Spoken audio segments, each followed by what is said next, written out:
Do you remember your first kiss? You remember it? I remember mine. Jenny and I had been dating for a while, and it came time to kind of define the relationship. And I had defined it for a while. I had defined her as the one.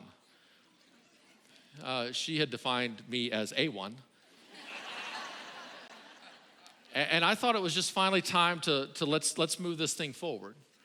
And so I'm at her house there off of campus at Oklahoma Baptist University, and we're having this little conversation, and I kind of tell her, hey, here's where I would like this to go. And Jenny began to explain how her whole life she's always had a difficult time committing.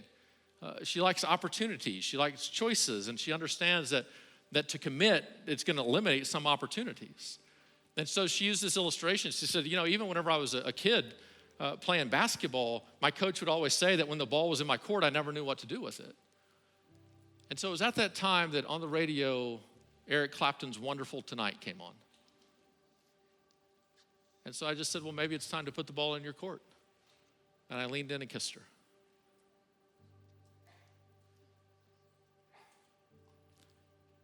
And she laughed at me. She laughed. But eventually she kissed me back. Now, as she kissed me back, Wonderful Tonight had ended on the radio, and George Strait's We Really Shouldn't Be Doing This was playing.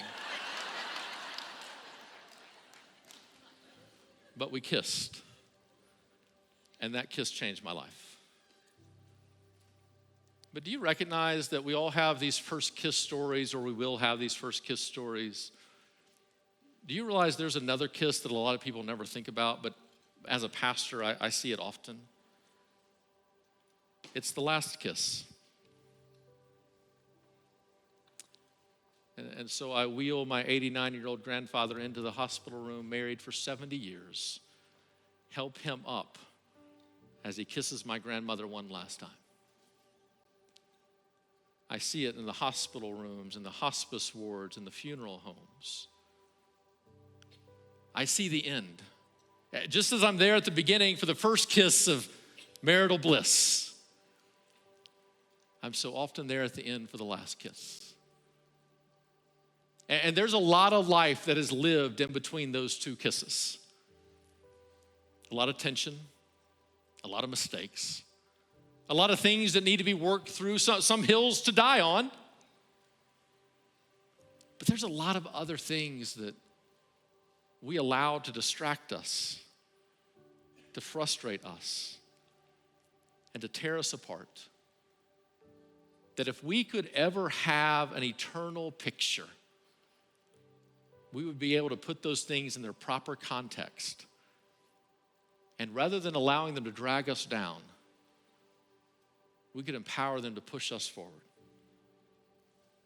And as long as we have these unifying similarities of a love for God and a love for one another, then every difference becomes a possibility for growth, to strengthen us, to bring glory to God, compassion and love for one another, and to have an influence for all those around us.